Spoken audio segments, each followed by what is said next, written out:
Welcome back. Another week. I'm so excited this week to have from Expecting and Empowered. Krystle Howald is here with me. Oh my gosh, you all get excited. She and her sister Amy they're the co-founders, and they both have gone through their pregnancy journeys and wanted to create a space where women could feel taken care of, listening to your bodies, doing what you need to do, and be taken care of here. And so I have Krystle here this week. We're going to talk about a lot of things. I'm not even going to jump in. Here we go. Bring her in. Hello, Krystle. Welcome, welcome. Thank you so much for having me. I'm so excited about this conversation. It's my favorite one. Such a pleasure. I know I almost started talking about like, we're going to talk about this and that. And I was like, let's just get started. So, Krystle, I got to figure out a new opening cachet. I usually like to ask people how we know each other, and so frequently these days people are being gracious enough to offer their time to come on, and because I DM them and I'm like, how do we know each other? And sometimes it's like, oh, we went to college together, whatever. And it's like, I don't know you, Meg. You just reached into my DMs. But Krystle was kind enough to say yes, and that's how she is here. Thank you so much for being here to have this very important conversation. Not a problem. Yeah. So how did you decide Love to get into internet friends. physical therapy? Tell me about like what sparked that energy. So in middle school, my sister and I's brother was in a car accident, and that left him with a spinal cord injury. Hmm. So I watched him rehab from being in a wheelchair for a year to walking again. And I like knew from middle school, this is what I'm supposed to do. So like Wow. throughout PT school, I thought like a way to pay it forward, give it back to Hmm. people would be to do spinal cord injury. And then man, oh man, I do not know how I got so interested in women's health and vaginas, but here I am with a passion. Yes, I love it. That was going to be my next conversation was like, because people ask me that too. Like, obviously, with therapy, you can do a lot of things. With physical therapy, obviously, you can go all over the place generally. And excuse me. And so it's like, how do we stumble into mothers and women? And it's like, sometimes we just end up where we are. Yeah, I took a course my last year at PT school. You get to choose some electives. So one of the electives I chose, and it was purely for selfish reasons, like zero intention. I was like, who wants to work with like pelvic floors? And like that would be interesting to do. And Hmm. then I take the course, and every day I'm like, wait, women aren't getting this information that they need to make informed decisions about their own health. Like the Mm-mm. stats were crazy, the lack of information and knowledge that like I feel like it's almost like a couple of gatekeepers. So like mental health therapists and like women's health therapists, some like advanced OBs, they're like just holding all this knowledge where I just think that sometimes we provide medical care, but not really healthcare. And there's a big Yes. difference between the two. So, healthcare, we're thinking about preventatively how to optimize somebody's daily living. Mm. And medical care is just different. And I think that's what most of us are getting in the States. Oh my gosh, I love the way that you just described that because I've been so it's such a privilege for me to get to sit in this space and have these experts on every week and talk about different things. And I have since shut my baby maker down, but it's so fascinating for me to be like, I wish I knew that. I didn't know that. How could I have not? And it's like, and some of it doesn't even really seem that wild of information. It's kind of like, how did somebody not think to tell me that that would be important?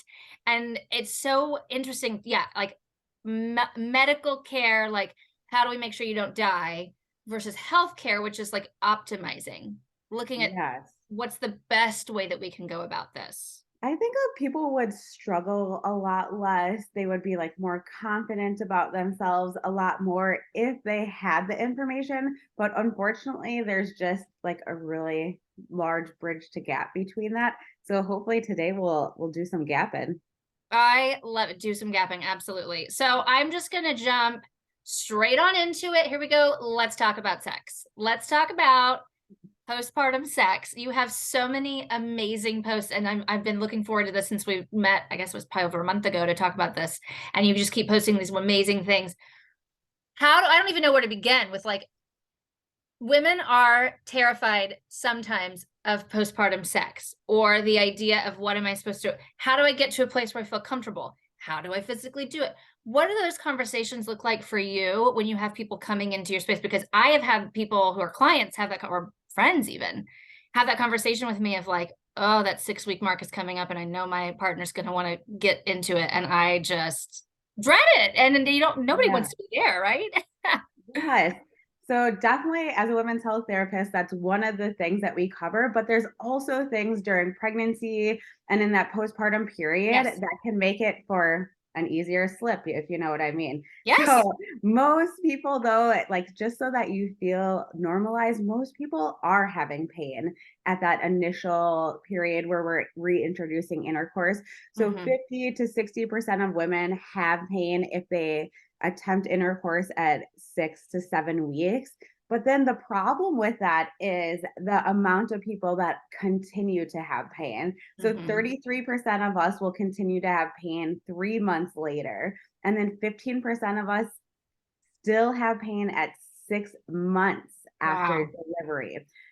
So, a couple of reasons that we could be having pain during sex is if we're breastfeeding or pumping or feeding or just delivered a baby, which obviously a C-section or vaginal too. I feel like this is a big misconception, but you can have pain for either reason. So Right. Right. a C-section scar, you're going to have scarring in the abdominal wall, so that can hurt with deep penetration. It can also, if you think about it, your pelvic floor like didn't know you were going to have a C-section. And Sure. then or if you had a vaginal delivery, that's a lot going on in that area. So there's so much pressure from pregnancy that it makes your pelvic floor so tight during pregnancy. So that's one thing that we really want to connect with during pregnancy is to work on mobility of our pelvic floor because our pelvic floor is going to have to get out of the way during labor and delivery. Yes. And then we also want to work on that postpartum, even before we hit the sac. So there's a lot of things that I would think of doing to prep the pelvic floor.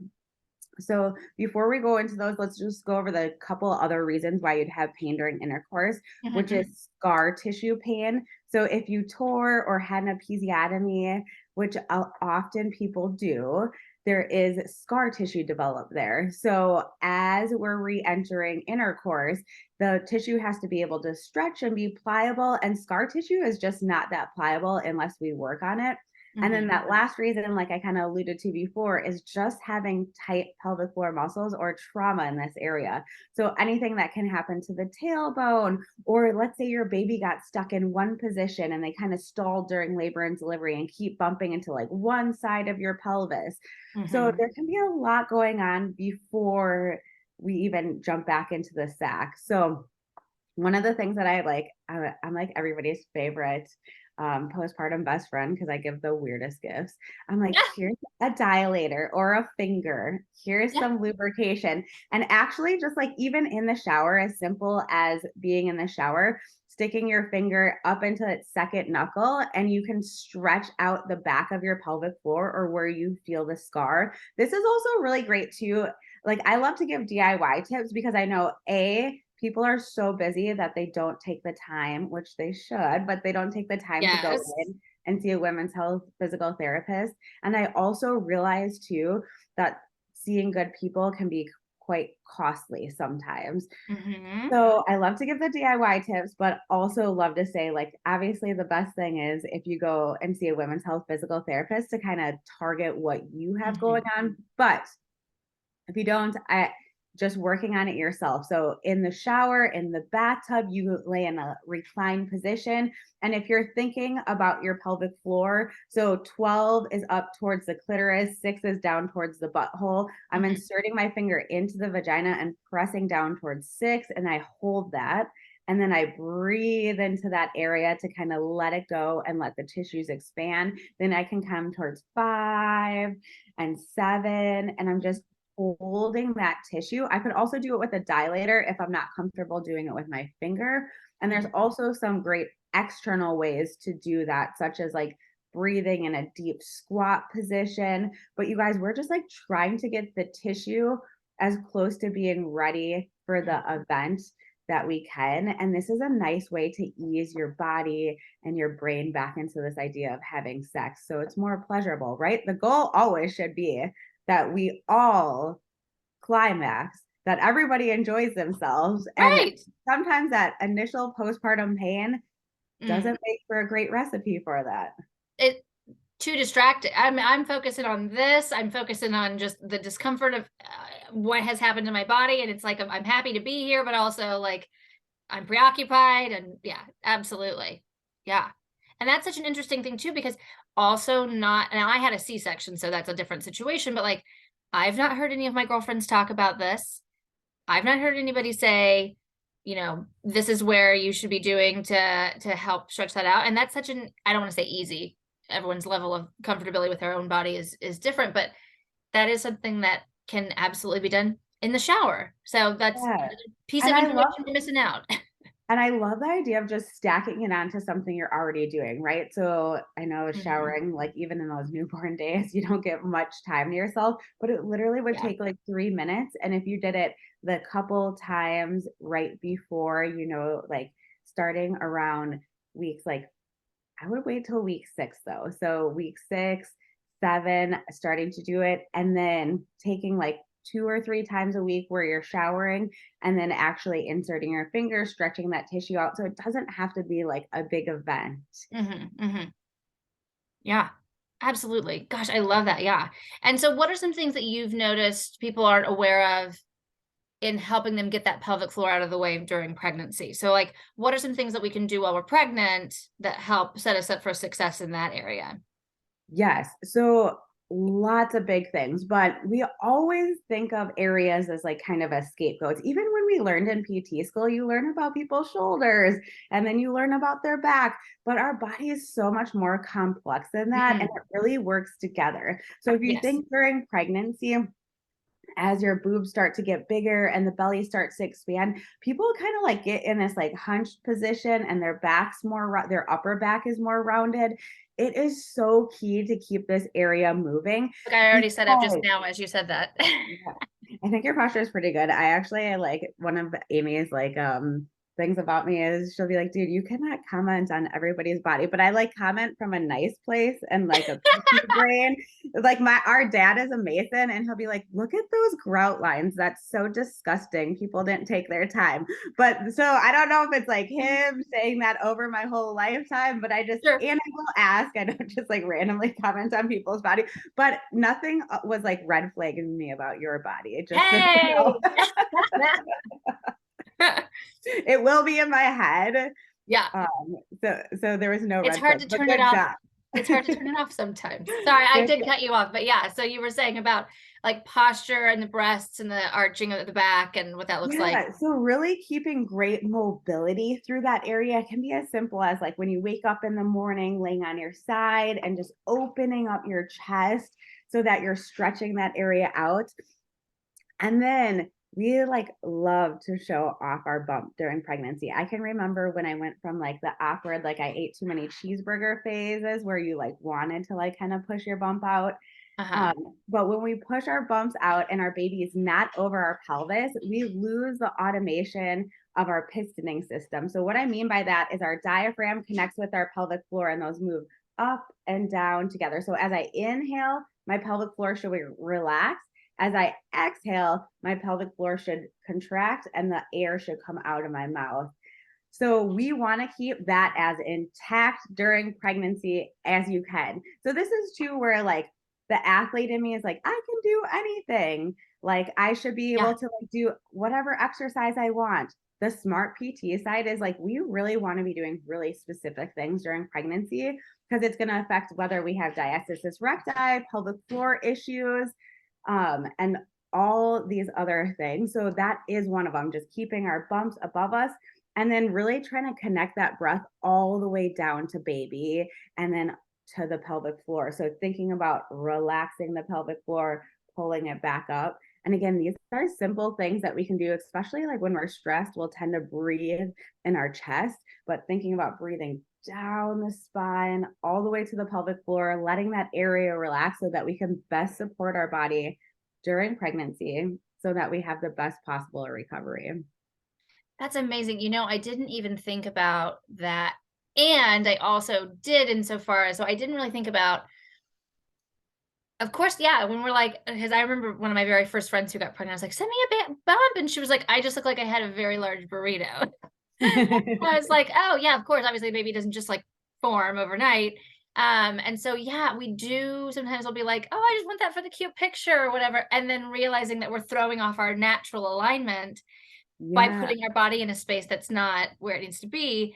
And I also really, in my second pregnancy now, I did work out a lot. So I don't want to say that I didn't use my core, but I think when I was not working out that 45 minutes a day or whatever it was, I was like, I'm not sucking in. I don't believe in it. Nobody can judge my body. Da, da, da. And I really let my core go. Again, like 45 minutes a day is a great workout, but it's not the same as like going through the rest of the time. And so, yeah, I wonder how much I might have done some damage there as well, thinking Yeah, about like, and I don't want people technically sucking in because we well, want oh our yeah, yeah, yeah, body yeah. to work like automated. Yes, So yes, yes, I think though if you do the right things during those 45 minutes, so we're working on deep core activation, yes. but not overstretching it. We're working on those back muscles, we're working on our thoracic mobility and all those things, we can start to link it together so that it just Mhm. happens automatically. Cause like I don't think your toddler is like, yo, I'm gonna jump on your shoulder. Is like you Oh, just like need to be able to like activate yes. your core when you activate it. Yes. Okay. That's what's really funny is that my husband, bless him, listens to this podcast, and I'm sure he just was very triggered by that because my son loves to jump on him, especially for some reason. I'm sure. So sorry, Austin. Yes, that does. But you're right, though. There are those things that happen where it's like you just have to kind of be prepared. Like, if you, what is the expression? If you stay ready, you don't got to get ready, right? And so, yeah, for me, I definitely agree. Don't suck in if you're pregnant. You don't just suck in anytime. But for me, it was like the opposite, where I was like just not really engaging my core while sitting or walking Yeah. almost intentionally. And I was like, well, that was counterproductive, Meg. So, It's so yeah. interesting because I'm sure just like with mental health, physical stuff goes through all these waves of what's trendy. So it Uh-huh. used to be really trendy in PT literature to not do anything to the core. We don't want to stress it. We don't want to damage it while you're pregnant. Yes. But now what research shows is that is going to protect it the best.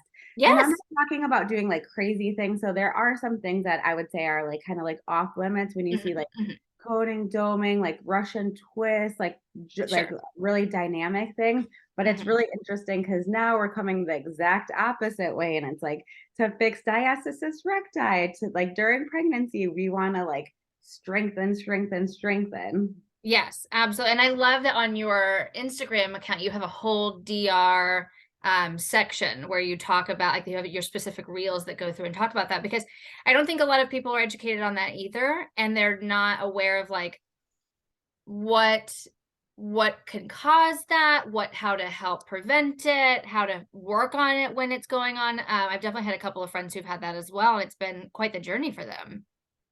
Yeah, that it can be tricky because DR is like so individualized. Everybody is so different. Mhm, But that's mhm. where too, I feel like if we do the righter things during pregnancy, we can lessen how much of a diastasis recti, because it is a very normal thing during pregnancy. A lot of times in the third trimester, most people are going to get it.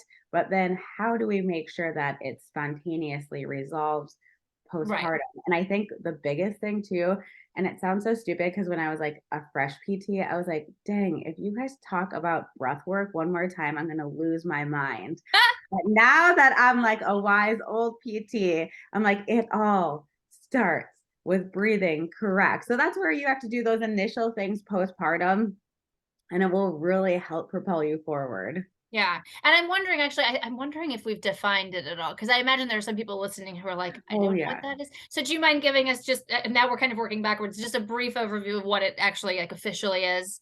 Yeah, diastasis recti is when there's separation in the linea alba. So when you're thinking about your six pack muscles, that's the connective tissue in between.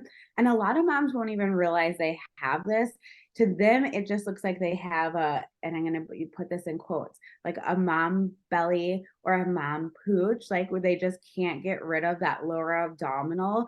And the reason is because we're not creating tension over that fascial tissue or over the muscles to kind of have that drawing in of the abdominal wall. Mhm. And you can easily check this by laying on your back bending your knees and then bringing your head up and putting your fingers by your belly button, 1 inch below your belly button and 1 inch above. You should not see your fingers slip in between. So people that have DR, I can really feel my fingers, or anybody can feel their fingers kind of slipping in. And then you're in the abdominal wall, and now you surpass that abdominal muscles or the fascial tissue. So we really want to create pressure from the transverse abdominis and that rectus abdominis to make it functional. And again, this is like physical and mental health are so connected too, because it goes back to people not being confident about their bodies after babies. And if we didn't have as much DR, I don't think some of that would happen either. I mean, I very much agree. And it is one of those things where I don't know how often people are checking for that. It's not a new thing, but I don't know if maybe OBs are just, and that I could sit here and get on my soapbox forever about how the baby gets seen how many times in the hospital, and then that same week, and then twice the next week, and and a woman gets a 6-week appointment, and then they're like, okay, on you go, as though we didn't just have our entire bodies overhauled. And I don't know if people are really taking the time. So it's nice that people can be educated on things to be able to ask, like, this feels weird. Is it supposed to feel like this? Yes, it's supposed to feel like that. That's totally normal. Or no, there's a diagnosis for that. It's called DR or whatever it might be. Yeah, It's and nice to be able to we share that. have a freebie that you can ask your OBGYN like to do a quick assessment at that 6-week appointment. So one of them is checking for prolapse. So definitely in that 6-week appointment, and I don't think it's standard practice, but you want them looking at your pelvic floor. And again, whether you had a cesarean or a vaginal delivery. So we're looking to see if there's any prolapse type symptoms, because the quicker that we're able to restore those, the easier they are. Same Yeah. with all of these other things. Then we want to check and see if we have any DR, so abdominal separation, which again is pretty normal in the beginning, but we want to be on top of it. And then we want to ask about any aches and pains that we're feeling. And then two, you can ask for a PT referral. For Expecting and Empowered on our app, there's a huge education section. So it goes through everything from like how we should be moving postpartum, like hinging your hips instead of bending through your back, getting your pelvic floor and your diaphragm connected. But the nice thing about it is like, dude, you do not want to think about that. So the app literally makes you do like breathing exercises with your legs up, because that's easier than just practicing breathing and standing. And then it kind of takes you through step by step what you need to do to recover postpartum. But I definitely think too, you need to figure out what your baseline is. And I don't think that we're always getting that in that 6-week checkup. So sometimes asking too, they'll tell you a little bit more about, or like too, if you tore, asking them like what grade of tear it is. And then that way we know if it's more than a 2, we really should be asking for that referral out. And sometimes too, they don't give it so easy, which I don't never like has ever made sense to me, but like really advocating for yourself, like that, hey, I really would like to do this or whatever. And two, sometimes, you know what my clinic's the busiest with is people that like come back and they're like working on themselves like 3 years out, 7 years out. So like really going back to the basics because they didn't get it in the first place. Yeah. So you're saying, early detection is key, because then we're working with something that's fresher and we can get in before you go through all of this time where it might be painful or whatever it might be that the issue is 3 and 7 years later, knowing what to ask. And I'll be sure to put the links, of course, how to get to a hold of you anyway, but especially that 6-week appointment questions guide that you all have. That's really a great resource for everybody to have. Yes, I'll send it to you. Oh, great. Perfect. Yeah. Yes. So it's so funny. I feel so, I try to be very like open and not shy about anything, but it's like, do I literally just want to have a conversation about sex and pooping? But like, I kind of want to have a conversation about sex and pooping. So it's like, that's the other thing that people get really concerned about is a bowel movement postpartum. And I am here to tell you, it does not have to be a vaginal birth for it to still be a terrifying thing to contemplate.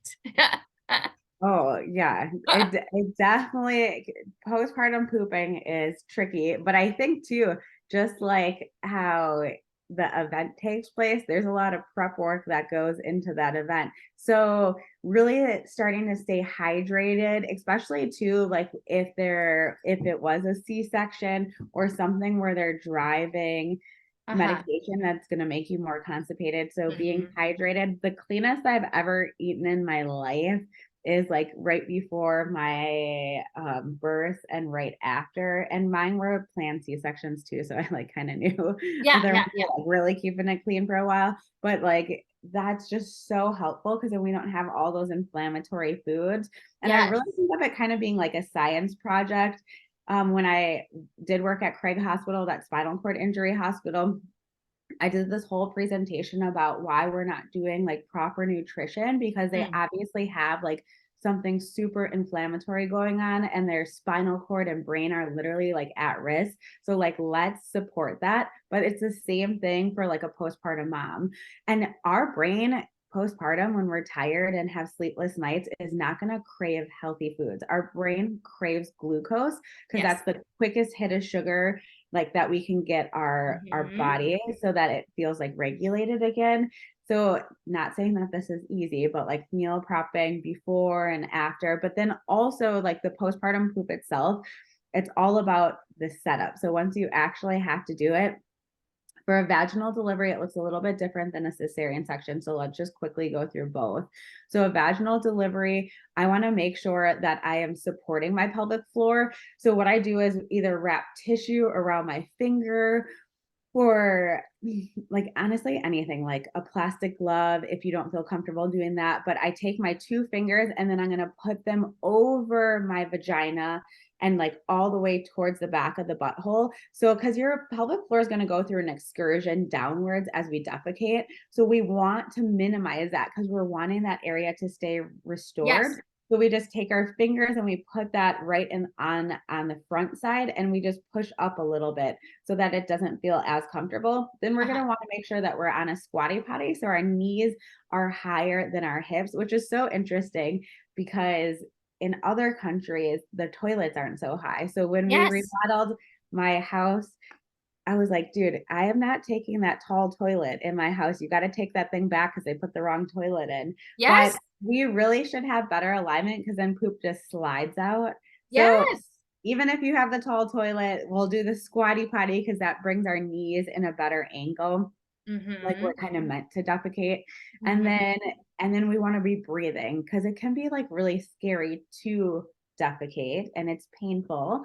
So we want to make sure we're inhaling and then lightly exhaling as you defecate. And this is just going to help it come out easier. You can also put like peppermint oil in the toilet to help it relax. If you're initially postpartum, too, one of the things, too, is all the medication. If you take like a warm peri bottle and just lightly spritz that on the labia, the clitoris, and that whole area, that will help just relax the muscles and calm them down. So it feels a little bit easier Mhm. Mhm. to poop. And then so cesarean sections are a similar setup. So you want the squatty potty, you want to be breathing. The difference is we want to support our abs. So you don't think about how much you use your abs while you poop until you have a C-section. And then you're Yes. Speak like, on it. Yeah. that hurts so bad. So too, with that, I can take a pillow and I can kind of hug it into my stomach and I'm just applying light pressure there. Yes. So I'm kind of protecting my cesarean section so I'm not going through as much motion.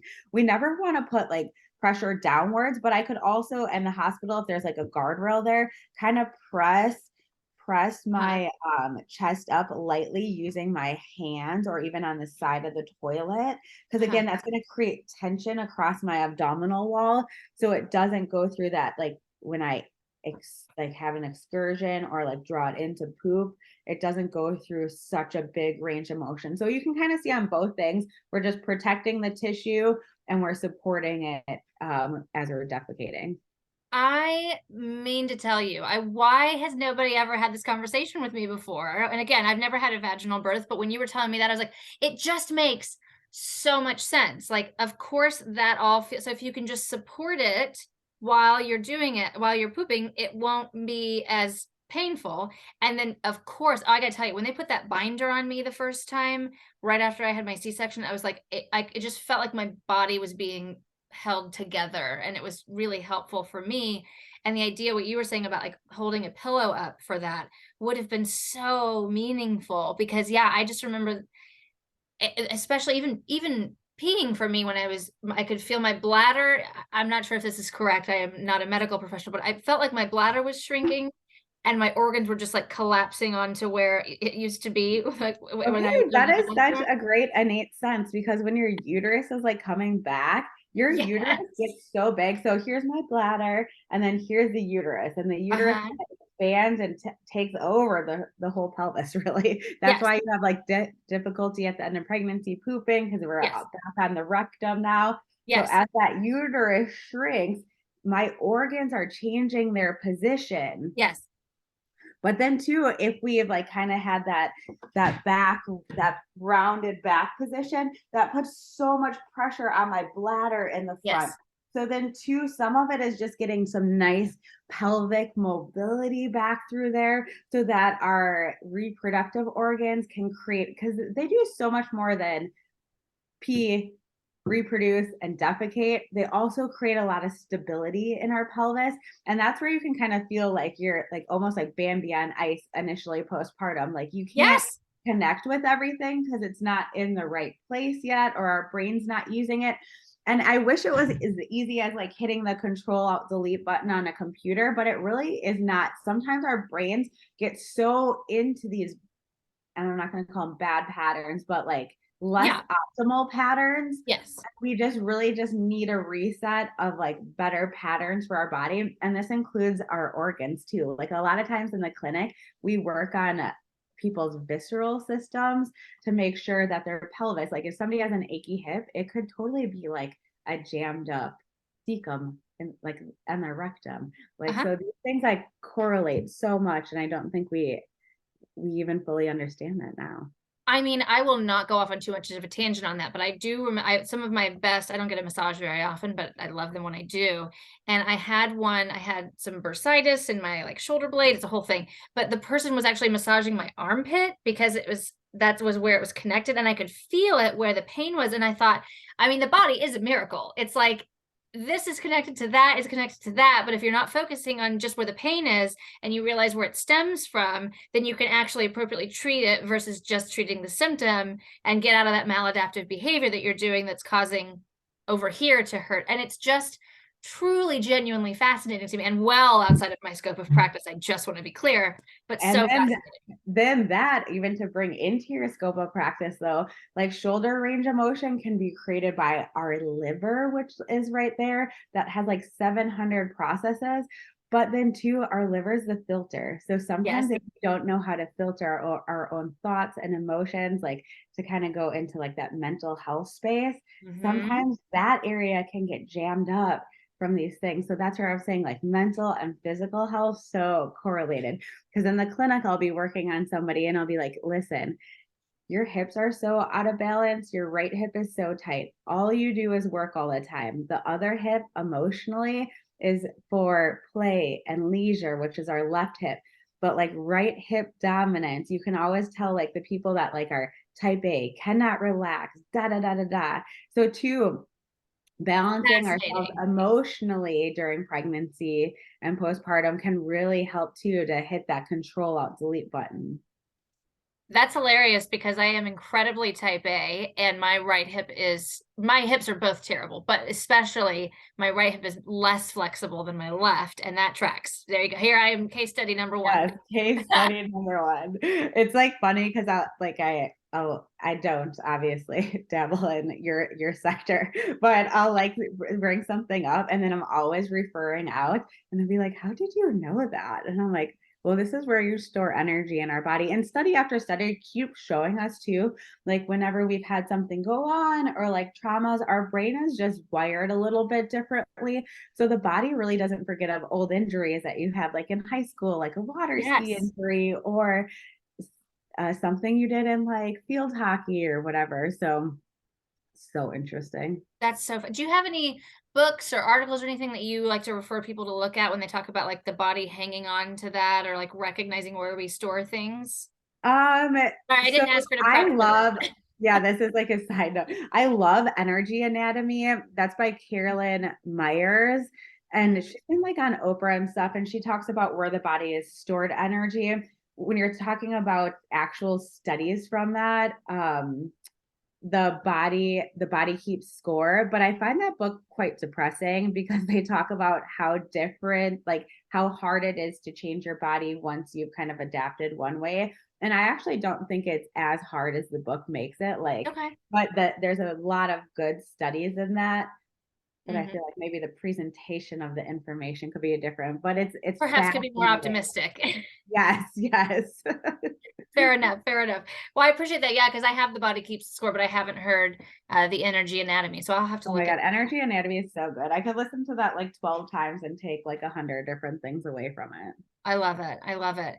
So tell me more about Expecting and Empowered. How did you all decide this is what we're doing? What does your program look like? Just give us the whole rundown, because I just think it is amazing. Oh, well, thank you People so need to much. know. So Expecting and Empowered was actually my sister's idea. My sister is a nurse and a doula. And then she asked, because at the time I was seeing women's health patients and like seeing quite a lot of them. And her friends just kept asking her, like, oh, like I feel like I have heaviness when I run. Should I stick a tampon in my vagina? And like, so the like ideas that people were coming up with were just so crazy. But again, it like comes back to what we talked about in the beginning. Like if you don't know better, you can't do better. So Expecting Empower is really cool because the pregnancy guide was our first guide. It's an exercise guide. So it's kind of like when you try to sneak kale or like spinach into your kids' food and you just throw it in the smoothie. Like we threw Yes. so much of the rehab stuff into your workout, but it's like a bomb workout too. Yeah. Yeah. So we love like the physicality of it, but like to really do that, we got to take everything that, because you can predict what happens in pregnancy, right? You like people typically have pubic symphysis pain, they have sciatica, they can have carpal tunnel. So then from those things we can extract, wow, people need rib mobility, they need all these different things connected, like your groin to the opposite oblique, so you don't start peeing yourself, because if you start peeing yourself, you could pee yourself 15 years down the road, you're twice as likely. So we do all Mhm. these things as like a protective mechanism to best support the body during pregnancy. And then the postpartum guide is kind of like the reverse engineer. So it works like what the most important thing is to hit that control alt delete button. So it works on the core, your breathing, how to get that back, and then goes into peripheral stuff. So arms and leg days. And then it goes into more dynamic stuff. And that is progressed back. Because if you think about it, at that 6 week appointment, too, the other thing that we're talking about is jumping back into exercise. But people don't know how to do this safely, and they're never going to do it safely unless you have a roadmap. So that's Sure. what the postpartum guide is for Expecting and Empowered. There's a vaginal version of that and a cesarean section, because those Mm. two recoveries are completely different. Some of the same Yes. basics, but very different on how you would want to recover from the Mhm. two deliveries. Amazing. That is just so, I mean, it's so helpful, and I do love so much about some things about social media are very damaging and toxic, and I feel so bad for Pinterest, but like the Pinterest momming of it all and the only posting the positive. So it's nice to see the validation and the normalizing of things of like, oh, are you afraid about pooping, or did it hurt the last time you pooped after you had a baby? That's a normal thing. Or pain during intercourse, that's totally normal. Let's talk about the stressors that go with that and all of that. And so it's really great on your space. You're just so open and honest about like, this is what happened. So it's really great to have that. It's great too, just the things we can be intentional about, right? Like, I know that I need to do this now, and now with intention, I can move forward with my recovery versus just kind of winging it and hoping everything makes sense. And it's nice to have Yeah, professionals and you're like you so all. busy during that time, you don't wanna be Oh, thinking about what you should be doing, and I was mhm. like a previous gym rat, and it's just so hard to get to the gym once Yes. you have kids, so it's nice to have something you just click on the app, you're good to go. 25 minutes later, 30 minutes later, you're done for the day and you supported your body. Take a little Yes. mental health break for yourself. I love it. I love it so much. I adore you. I cannot thank you enough for taking your time to come here and chat with me and share your information with all of the team here. Where can everybody find you? So we, like you said, are at Instagram, which is Expecting and Empowered. The app that we're talking about, if you just go where you get your apps and type in Expecting and Empowered, we also have a discount code because we love you too. Yay. So that's Meg D for 25% off your first month or your first year subscription. And the code lasts through the end of November here. Or you can sign up through the app at expectingendempowered.com, which is our website, which too is also a great entry point because if you're having some of these things that we talked about, there's so many blog posts down there, like running postpartum, how to return to sex, how to deal with SI pain or sciatica or all these things that I feel like we kind of like suffer with in silence or don't even know that it's not normal. Like we just like kind of take it for granted. This is my like new body or new way. Yeah. And so there's so many good resources on there as well. Amazing. Well, thank you for that gift to the listeners. And thank you again for gifting us with your time and your stories. I did want to tell everybody, those of you who listen to the show, this is a good one to go and watch the YouTube because Krystle's actually showing us some of the things she's talking about. So if you're hearing her say like these two fingers or this knuckle or whatever, go and actually watch on the YouTube so you can see what she's talking about. And if I may be, I hate doing this, but I'm told that I don't do it enough. Go like and subscribe while you're on my YouTube and click that little like button and rate and review and all of that stuff. So anyway, I hate doing that, but I'm told that I don't do it enough. So there you go. Anyway, well, thank you so much for all of this information. I could not have been more excited. It would surpass all of my expectations. Hope to have you back on again sometime. We'll talk about things that are maybe not related to sex and pooping. I don't know, but Of course, anything. I mean, anything's game. what a pleasure. Everyone else out there, be curious, not judgmental.